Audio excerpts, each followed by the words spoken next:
Hi, everybody, and welcome to Spoiler Warning. I'm Big Money Mumblo. I'm not as big a money campster. I'm super lame Josh. I can attest to that. He is super lame. I'm Seamus.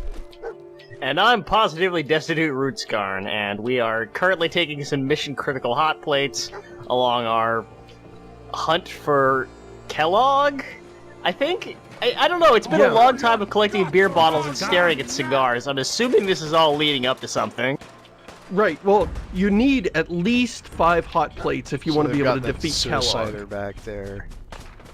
That suicide, don't worry about him. I can't imagine anybody being stupid enough to die to that suicider.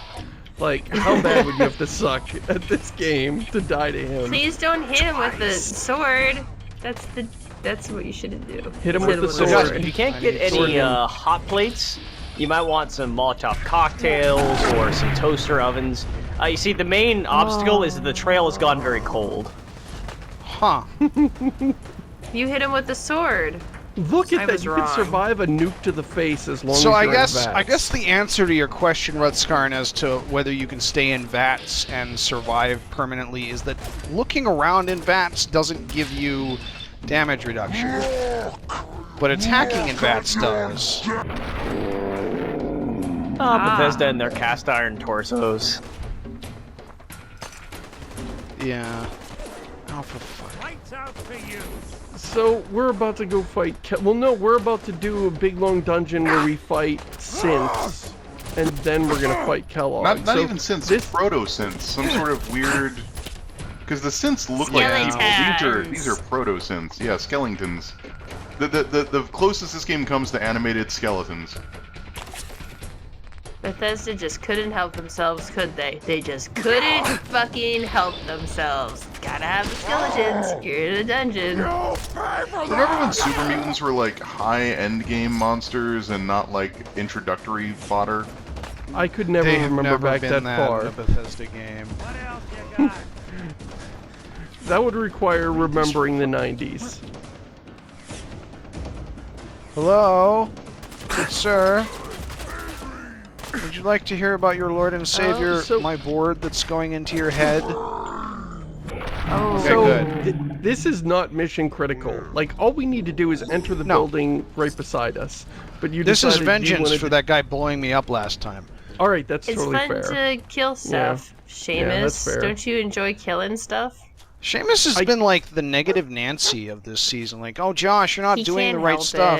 Josh, you're underleveled because because you've been spending time doing the right stuff instead of not doing the right stuff. Is this a new thing for you to notice, Josh? Is he in here, boy? Seamus has always been. No, I'm doing my job. It out. This is my job. He is the Obi-Wan while we're trying to like surf on fucking hovercrafts. He's like, don't surf on that hovercraft. Yeah, we're like, we're gonna do what I want. I'm Anakin. Just think, if there had been no Qui-Gon Jinn, the story of Star Wars would have been like Anakin Skywalker getting scolded for 5 seconds on Tatooine, the ship taking off after Obi-Wan, I don't know, presumably refused to take anybody's shit and stole a ship. Yeah. Be a much better timeline. And then Obi-Wan makes out with Padme. The end. That's my ship. So, this week is probably just spoiler warning here. This is probably going to be pretty negative, because I don't know how the rest of them feel about it, but I really hate this entire section from now Seamus, until... you can't say that! Seamus, you can't say, hey everyone, welcome to spoiler warning. We're gonna have a bad time. I hope you do too. Like, you can't do that. I do hope. I want them to be as unhappy as I am. As far as really fun, dumb, shooty dungeons, it's actually a pretty fun, dumb, shooty dungeon. It's once we get to Kellogg that I just become absolutely rageful and... You know what? I agree. It's actually not a bad dungeon up until that point. And you know, I think that this game has some pretty fun running and shooting sections. Like, I enjoy that part of the engine, so when the game's focusing on that, I got no complaints. Yeah, and this is a pretty good example of it once we get in there. I do love how desperately VATS tries to make everything look epic, and then just sometimes It doesn't. It just can't. It can't make this look cool. We're about to die, and then I'm going to have to fill the space between our death and getting back to this point with composing Playboy Obi-Wan Kenobi fanfiction in real time. Oh shit, I should have died. Hang on a minute, I can still make that happen. I just wish that Obi-Wan had sex with everyone. Yeah. I mean, Padme looked at Obi-Wan from across the crumpled sheets and said, "Obi-Wan, I think I love you. Do you? Is this real for you?" "Sorry, baby," said Obi-Wan. "Love is against the Jedi code." Babe. Oh, no. You know, it's weird, isn't it? Like, yeah, that was really weird. Correct, Josh. That was extremely weird. Well, no, that like we've become so like the fandom, for better or worse, has kind of embraced that, because that notion is 100% unique to the prequels. That, like, there was the expanded universe was like, oh, everybody, like what, Jedi, sure, they can get married. What the hell's the problem? And then George Lucas rolls in with fucking it has Attack to be of the like Clones, the Catholic I think. Church. I don't even think it was in in like the Catholic Church. in episode 1. Monks. It was it was episode 2. Is someone present? I thought you were saying that the Obi-Wan Playboy thing was only in the prequels, because I'm like, yeah, Josh, there are 0 scenes of Alec Guinness being a fuck machine that I can recall at this moment. I haven't seen the latest extended version, I don't know. I get in trouble for thinking that Obi-Wan should have, like, fucked a lot of ladies. Apparently, the fandom thinks that Obi-Wan shouldn't have gotten with a lot of ladies, but I feel like he is a dude that should have gotten with a lot of ladies. He's good-looking, he's charming. You made a lot of good points. He's good at his job. He should have done a lot of girls, is what I'm saying. I'm just picturing him like trying to, like, he's at a bar with Luke and they walk up to some ladies and he says some dumb thing and he's like, "They'll be back later and in greater numbers," and he's like real sleazy about it and Luke is really uncomfortable. Yes! I love it. Something up. Hey, back. He eventually hooks up with like 4 chicks and ditches Luke. Oh man, see you later. Oh, that's amazing. Hey, at least you got that robo hand, right? See, why does the game call these? Why does the game call these things synths? Because they're, I mean, they are, but they're not. They're okay. not. They're what do you want them to be called, Camster? Well, I want the game to further explore what the idea of a synth is, because, like, okay, if they're synths, why are they here? What are they doing here? And I'm sure there's some article somewhere that explains why there are synths here, but I mean, like, what are they? Are they protecting... What if... Yeah, they're... Kellogg. What if they all went around going, Oh my god, and like, flashlights from their heads? Are they sentient as Kellogg? Because they don't sound sentient as Kellogg. They no, sound like these... target identified. That was actually these a are really the ones good that aren't impression. so great. That was really good. Deacon even makes the point. If you do the railroad quests, Deacon, who's one of my favorite characters, yes. It even says the Gen 1 synths are about as advanced as a Protectron. So you pretty much nailed it right there, that target identified stuff. That's the mental level they're at, which that's all the game has to say, not what that means or what that mental level means, but yeah, that's where they're at. They're really primitive. Is there a reason Kellogg is using Gen 1 synths? Is he getting screwed over by the lab or whatever? Maybe I that's how they don't can understand why he's using synths at all. Yeah. To be I thought they were frank. protecting him. I thought the I Institute guess. was protecting Kellogg. In the worst way possible, by throwing its like D-listers. When has the Institute done anything like good? Yeah, I mean ever? that it even hints that, you know, they wanted you to find Kellogg, and no, they straight out like true. say that. Yeah, And so, that actually made me that- much angrier than the idea that I stumbled on them by accident. Like that this was an attempt to reunite us in the least logical and most dramatic possible way. Yeah. But it doesn't even make sense because then why? Like I died a couple times in these fights because they're not like hard, but they're not easy. And like, why would there are actually traps? If I remember right. Set up throughout some of Because these Batman, rooms. you have to show me your worth. You have to get through all of my Doesn't that make Sean trials. a giant dick? Yes, Yeah. he is a giant Yes. dick. You've hit on He the is main a issue. jet. And that is fine. I'm actually 100% behind the idea that you track down Sean and he's the villain. I actually love that idea. And you know, how do we top a bad guy like the Master? Well, what if the Master of this story is your son? And that's a great hook. Straight up, that is a really good story. But then you get there and it won't like let. I mean, you can't. I just call wanted to him be able on to it. say you can't you dick. notice.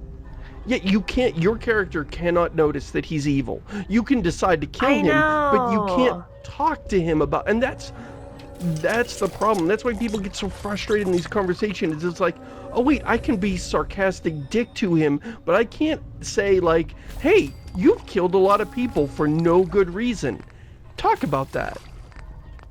Yeah, You are- the game. That's why I was so frustrated. The game made me a fool for caring. Well, okay, so one thing I really hated about him was that he was just such an idiot about, like, the wasteland. He's like, look at the wasteland, there's nothing here. I'm like, dude, I've got settlements and, like, farms and shit. Like, we're doing the best we can out here. But you can't say that. You can't say, man, I am improving this place, like, with my hands, okay? Yeah. And if you worked a day in your life, maybe you'd know that. But you can't. And that You would be- can't do any of that shit, and that would have been great. It would have been really great Those if would you have could been be like, awesome conversations. Yeah. That would have been like he could take up a contrary position and say, you know, I don't think there's actually a future, or I've seen settlements like that in the past. He could have some Right. rationalization Yeah. in it where he thinks that, oh yeah, it's not going to work out for you. But it won't let you have that conversation. The problem isn't the idea. He could have that been like, there will always be another settlement in need of your assistance. Right. and actually that He would could be make me like, go institute. yeah. I would be like, yeah, you're right. Screw these people. Yeah. Screw Preston Garvey. You are hiding Yes. because you fear death. He's like, you are too. He could be like, you are an exceptional human being. You're from before the war. You know all this stuff. You are wasting your talent helping these people that can't help themselves. Yeah. They're gonna die Instead anyway. Yeah. of babysitting these idiots until you die, being shot to head to death by a raider in a greasy alleyway, how about you work with me? Yes. Yeah. And, Wow, and that would would have been be great. Scanning. You could even tint that with a little bit of evil by him insisting like, you know, you could defend your settlements, and he'd be like, Hi, Nick. well, what kind of life is that? And he points to the fact that he's How you lived this doing there, privileged Nick? life underground, What? where food and energy Yeah. and electricity are provided for him, and sort Yeah. of he belittles your existence outside. So it kind of tinges it with like, he might be right that you're not gonna survive, but he's also kind of a dick. You're stealthy. Right, and if you're really fuck the establishment, then you'd be like, fuck it, I don't care if I have to babysit these people, I don't want to end up like you. Fuck the police. Like, that would have been cool. That would have been a decision Yeah. about something, as opposed to, oh, I guess I can just come in here and start murdering people rather than have a discussion. And If nothing else, it'd be great to have a moment in this Let's Play. We'd be like, no, we can rebuild. Let me show you what I've done. And then you take him to the idiot Yeah. tank and leave him in there. Yeah! Tell me we don't need to find something in here, because that may take a while. it's almost like the writer knew what they were doing. Later, when we finally reach Sean, he's always like, you can like kind of argue with him a little bit, but you can't have a discussion. And he'll always just, if you say anything negative, he's like, oh, I knew you wouldn't believe me, but I think you'll see. And it makes it sound like he's Right. about to follow up. And then he never does. And you can't like, Yeah. hey, you said you were going to convince me, or you had something to say. But no, he doesn't. And so the Hi, game buddy. is always making these promises. Oh, shit. What's that? Directive received from Kellogg. Leave Oh, him that's alone. a how I gun. imagine. That's gonna be way too long to figure out. This is how I imagine Red Whatever it Scarn's was. playthroughs of older Bethesda games go. Yeah. No, basically. It's actually, this makes too much sense. So, Chris, in Battlespire that would happen, except he'd be holding a boot instead of a gun. Yeah. For reference, Chris, my most difficult obstacle I've overcome in Battlespire thus far was when an elevator failed to come back up and I was stranded at the top of a tower over some lava. Thanks for not using my other attack there, but still taking the AP. That's cool. I used that action to just sort of stare at the guy and go, "Yep, that's kind of sad."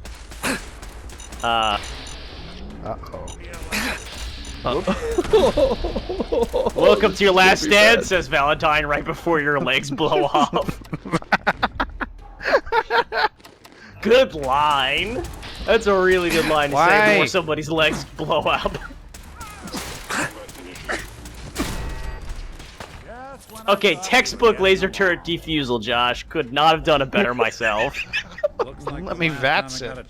That was practically surgical. You want me to take a look at that terminal? That was some SWAT shit right there.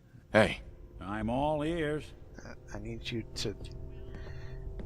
You just want to march forward into the hail of gunfire, face first, walking slowly over every landmine you can find. I was gonna say they put me in mind of a drunk kid in a piñata, but the thing is, you didn't have a blindfold, so I don't know what was going on there. Who would put a radiator right next to a bunch of fucking computer console things? That sounds like a bad call. I don't know. All I know is that, like, apparently a big thing in the eras of radiators was that people would, like, kids, like in elementary schools, you never want to leave a radiator in, like, a place where kids can get to it and nobody's supervising because they will absolutely pee on the radiator.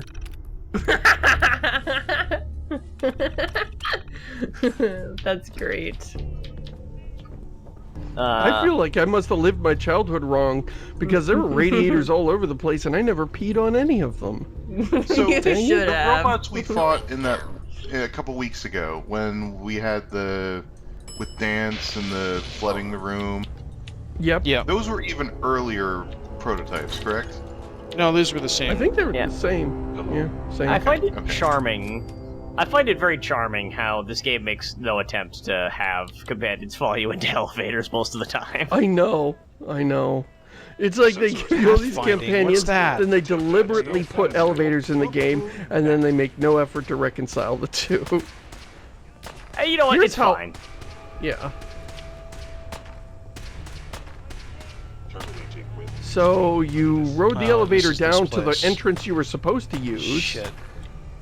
What's up here? Oh, this is this place. Yeah, that's one thing that somebody pointed out on Reddit, and I think that this is one thing that's fairly accurate for this game. Protectrons. So, back in Fallout 3, where Protectrons were a pretty big deal, for some reason they didn't make that a thing in New Vegas, but I actually ended up using them quite a bit as a science character.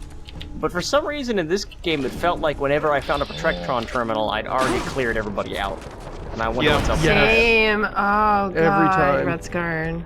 That's Jesus. It's the same thing with like the terminals that allow you to turn off lights and God. lights and I don't think I've ever turrets. actually Like turned off a light all those or a turrets turret. that are dead. I'm so glad it's not just me. I felt like such an idiot every time I find no, the those level things. design I'm here like, is terrible, and it's weird. I'm a dumbass. I love how It's like we I've always already shut assume this it's off our with my fault. gun. Right? I love how we assume it's our fault. Is this our first Bethesda game? Is this our first I'm rodeo? weirdly optimistic about Bethesda every time. I have this optimism for Bethesda that I don't have for any other studio. Any other studio, you know, they keep making decisions that I don't agree with, and I'm like, okay, something's gone wrong here. But with Bethesda, I think it's the fact that they change their game so much with every iteration. You know, they have such an eye towards evolving their formula, not always in directions I like, but always in some clearly realized direction, or at least, you know, acceptably clearly realized direction. And so I always feel like they can turn things around, you know, and sometimes they do. That's the weirdest thing to me about this game. I totally understand. BioWare, I'm like, I'm sure the next Dragon Age game will be good. Guys? Anyone? Old friend, the frozen TV dinner. Last time we met, you were cozy. Oh, ha! Hey, Kellogg. you can't use that as an food insult. jokes I from like the guy with the frozen name TV fucking dinners. Kellogg. Also, how does that guy know about frozen TV dinners? Yeah, exactly. That's or freezing stuff to keep it around in yeah. You eat a lot of frozen TV dinners here in the apocalypse. There, Kellogg. Yeah. I know if I know people the Bethesda apocalypse, they're just gonna be like looking at the back of a TV dinner. It's like freeze until ready to serve, and they're like, "Why would you freeze this? It's perfectly edible after 200 years of sitting out in an unrefrigerated supermarket." That's it. I don't know. You gotta get that box of deviled eggs. Yeah. Oh, gross.